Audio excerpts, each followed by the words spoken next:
The Roman legions, they would march across the Mediterranean world, making new conquests for the glory and profit of Rome.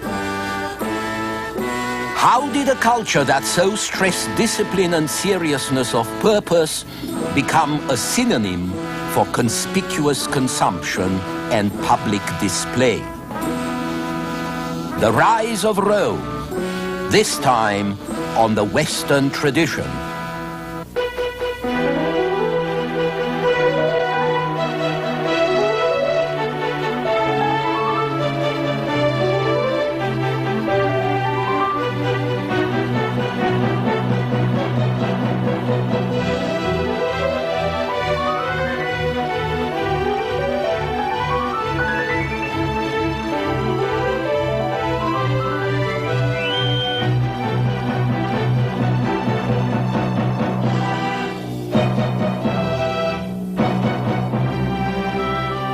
And now UCLA professor Eugene Weber's continuing journey through the history of Western civilization.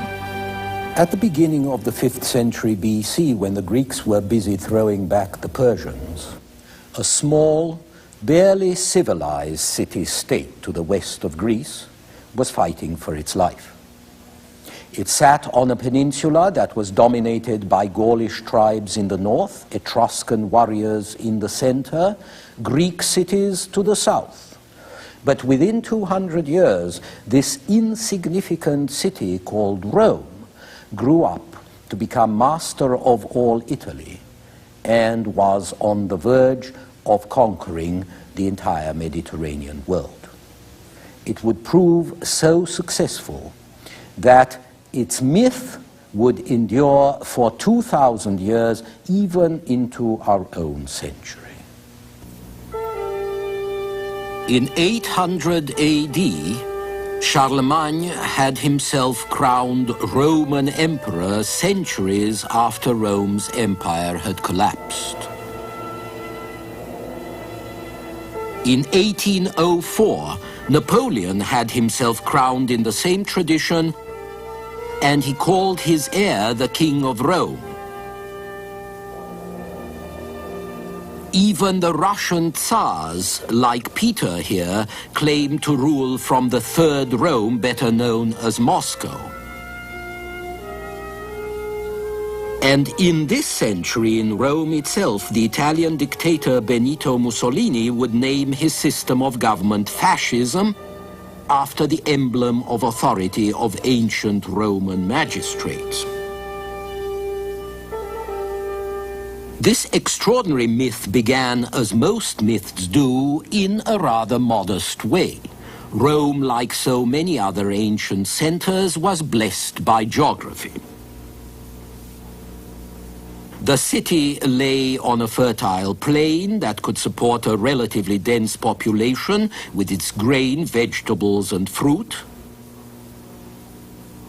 Rome also had the advantage of straddling the Tiber River just 15 miles from the sea, where boats could still come upriver.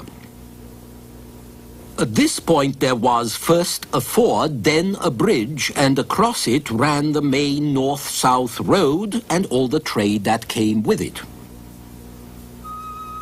The bridge was so important to the Romans that it was considered sacred, and the official charged with its upkeep was sacred as well.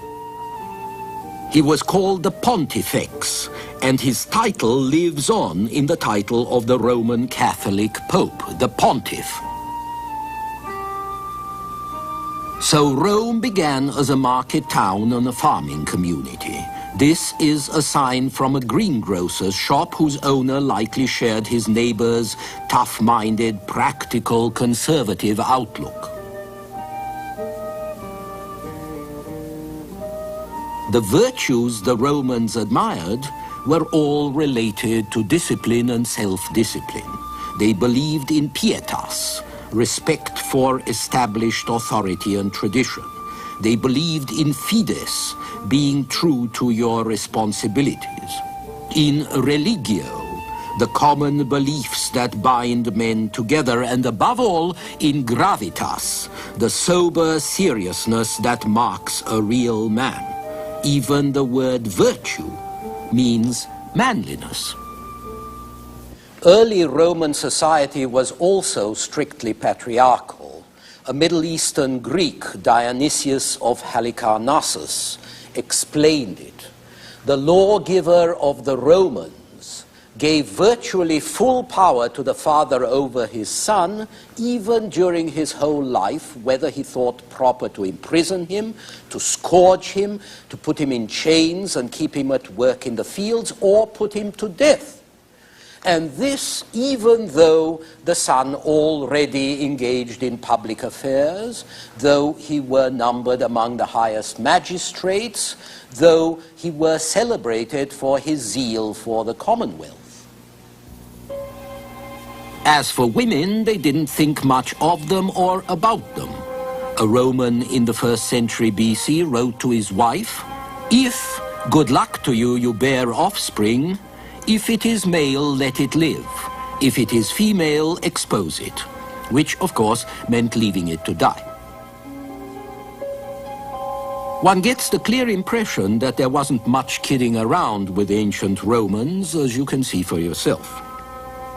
They disliked disorder and luxury, which meant excess. The legend of how Rome was founded is a case in point. These are Romulus and Remus, twin brothers who were raised by a she-wolf. Remus refused to follow Romulus's strict orders to behave while the sacred boundaries of Rome were being traced. He jumped over them as if they didn't matter, and Romulus killed him. The moral of this story is that serious things should not be taken lightly. True virtue subordinates the person to the city, the individual to the state. On this solid base of gravitas, or true gravity, the Roman Republic was founded in the 6th century BC. The Romans were a conservative people, and so they wanted strong leaders, but not too strong.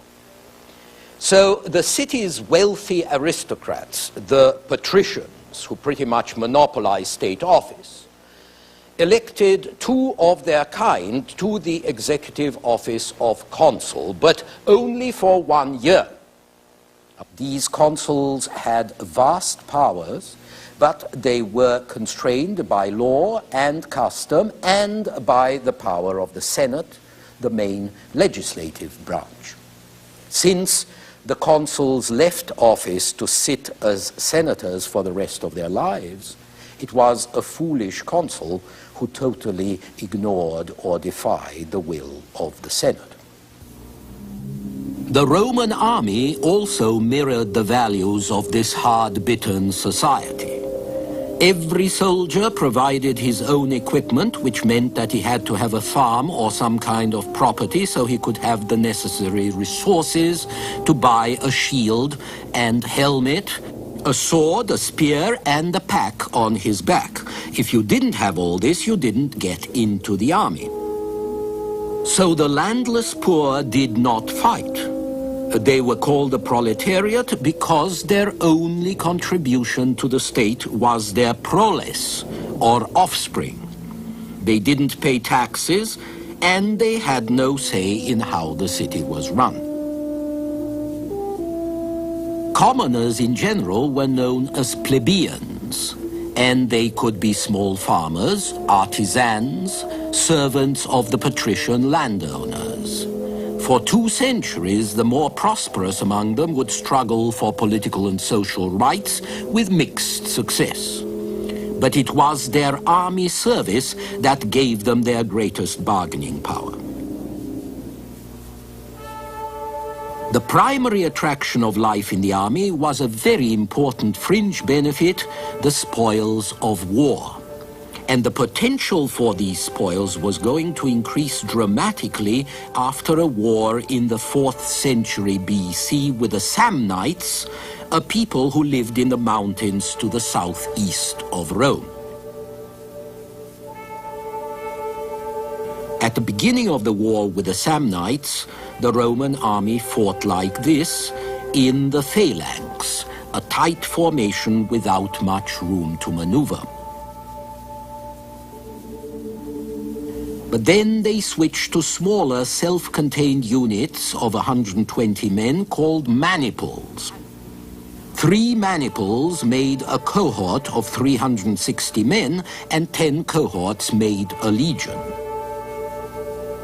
These smaller units could operate in a checkerboard pattern that allowed for a lot of flexibility. But they also made greater demands on the individual soldier, and they could be perfected only by strict training and discipline. So these Roman infantry were invariably better trained than their opponents. The legions proved so superior in discipline and determination to the cruder troops of Rome's neighbors that by the middle of the 3rd century BC, the city on the Tiber controlled nearly all of the peninsula.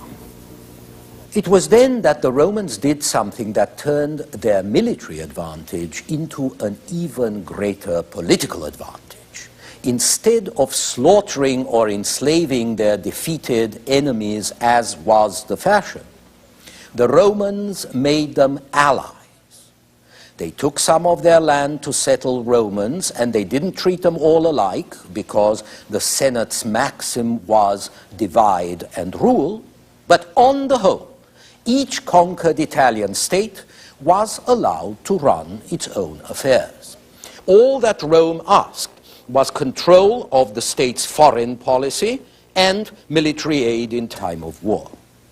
It was an extremely liberal arrangement for those days, and it was eventually followed by the extension of Roman citizenship throughout the rest of Italy. So Rome gained the attachment of neighboring states in a way that no Greek city ever managed. These attachments were then cemented by building first-class roads which provided concrete bonds, quite literally, where ideological bonds might not have sufficed. Examples of Roman skill in civil engineering are everywhere you look in Italy today. This is an ancient sewer. And these are the ruins of a Roman aqueduct. They serve to remind us that technology can have long-lasting political uses as well as practical ones. By 270 BC or so, their last enemies on the peninsula, the Greek cities in the south, had been brought to heel.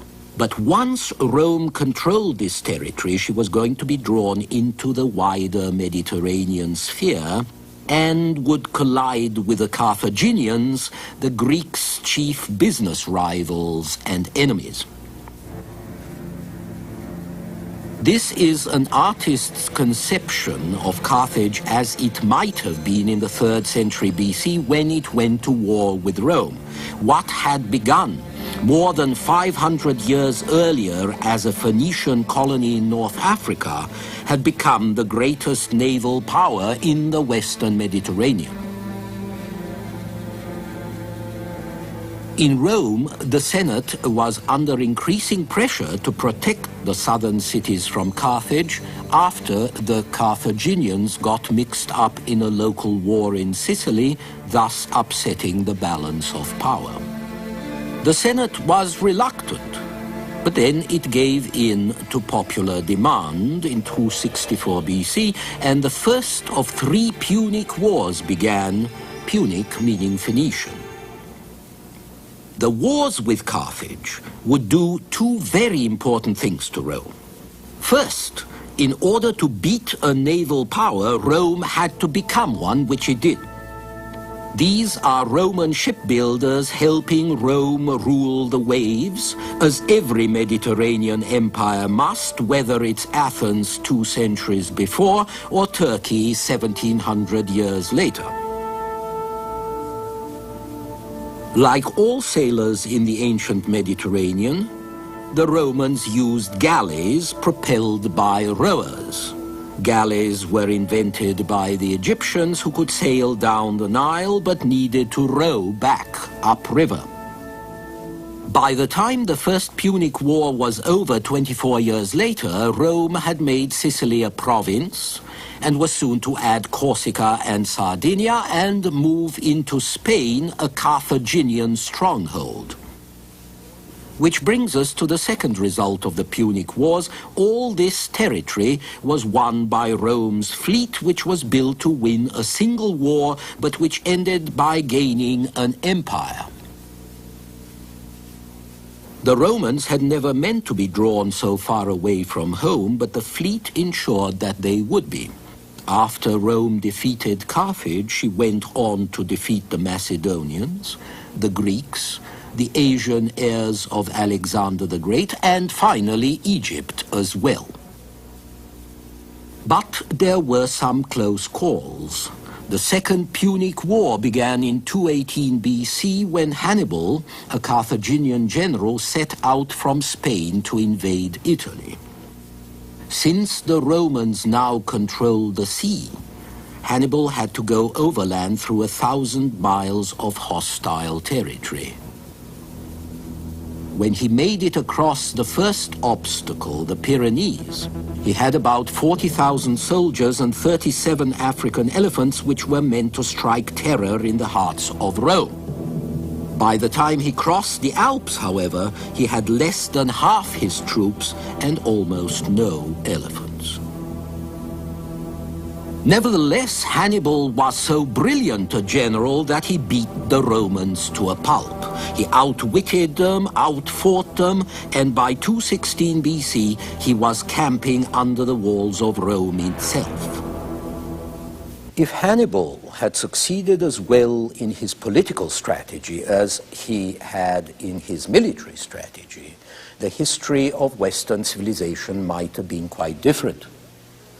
But when he called on the other Italian cities to join him against Rome, they turned a deaf ear. Rome's liberal policy towards them had paid off. While Hannibal hung around looking for support, the Roman fleet cut off his supplies and then landed troops first in Spain, then in North Africa near Carthage itself. Hannibal was forced to return home to defend his territory, and Rome was saved. When Carthage foolishly went to war one more time 2 generations later, the angry Romans obliterated the city, literally tearing it down. The Punic Empire was no more. By this time, Rome itself had profoundly changed in all sorts of ways. For one thing, the old Roman infantry, which had been formed by annual levies, was replaced by professional infantry, which signed up for long tours of duty and was paid by the state or by generals from the booty they captured. So you could use the troops for long campaigns, which were more attractive now because they could pay for themselves and even return a profit. What had begun as a quest to defend Roman borders against Carthage and against other hostile states eventually became a brutal search for territory and riches. This is how Plutarch describes a Roman victory celebration or triumph. The triumph lasted for 3 days. On the first, which was scarcely long enough for the sight, would be seen the statues, pictures, colossal images taken from the enemy, drawn upon 250 chariots. On the second day was carried in a great many wagons the finest and richest armor of the Macedonians, both of brass and steel. On the third day first came the trumpeters, who did not sound as they were wont in a procession or solemn entry, but such a charge as the Romans use when they encourage the soldiers to fight. followed by young men wearing frocks with ornamented borders, who led to the sacrifice 120 stalled oxen. The more enemies to defeat, of course, the more jobs for soldiers and for the patricians and their hangers-on as well, who would be sent out to govern and tax and squeeze the provinces. This became the basis of Roman foreign policy, a very different spirit from the sensible federal approach they had followed in Italy itself. The spreading empire had other effects. It brought Rome into close contact with more sophisticated cultures. It suggested new tastes, new fashions, new luxuries unknown to the sober, frugal, older generations. The loot of a dozen regions was now flowing into Rome, and young gentlemen were learning to admire beautiful things and to collect them and to talk about them, while old gentlemen deplored the decadence this represented. Display and conspicuous consumption and luxus at its worst. There were lots of Romans making money in the 2nd and the 1st century BC, and quite naturally, they wanted to show off their wealth.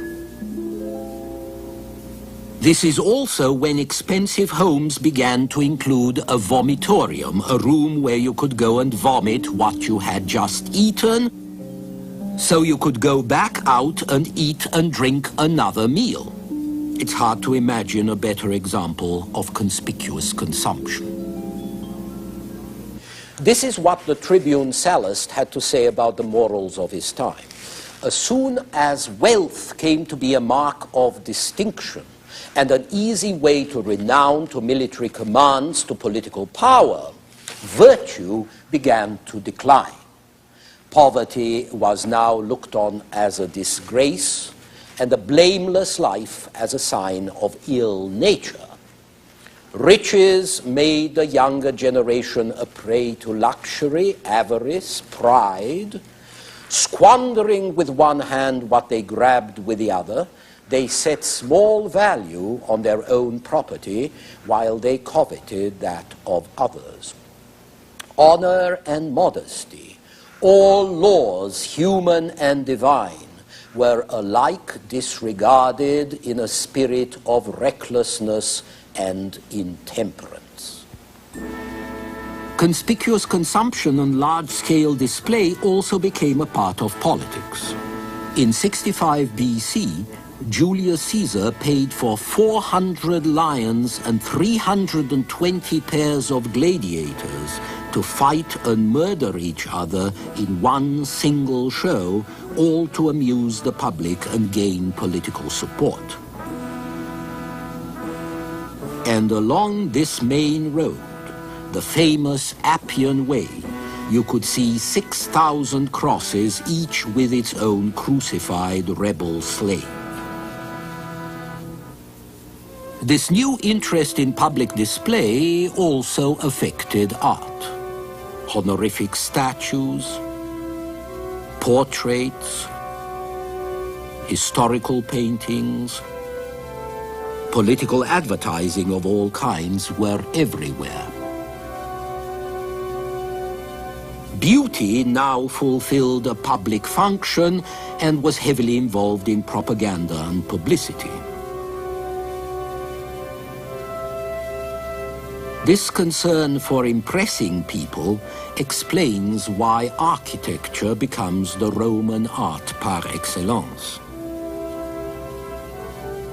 The idea of empire would be manifested in great, solemn, spectacular buildings like these. Temples, palaces, triumphal arches and columns, reflecting the grandeur of Rome and sometimes delusions of grandeur. Colossal pride made for colossal proportions, as the Colosseum Rome's huge stadium attests, the greater the proportions, the greater the power of Rome. The richer the decorations, the richer the Roman people seem destined to become. So even if you were a poor Roman, you could still participate vicariously in this orgy of conspicuous consumption and self-congratulation. But was it enough? For a while, yes, but eventually the strain of gaining and then holding on to such a huge amount of territory was going to take its toll on the Republic, especially on its poorer citizens. We shall see how in our next program, which is about the Roman Empire.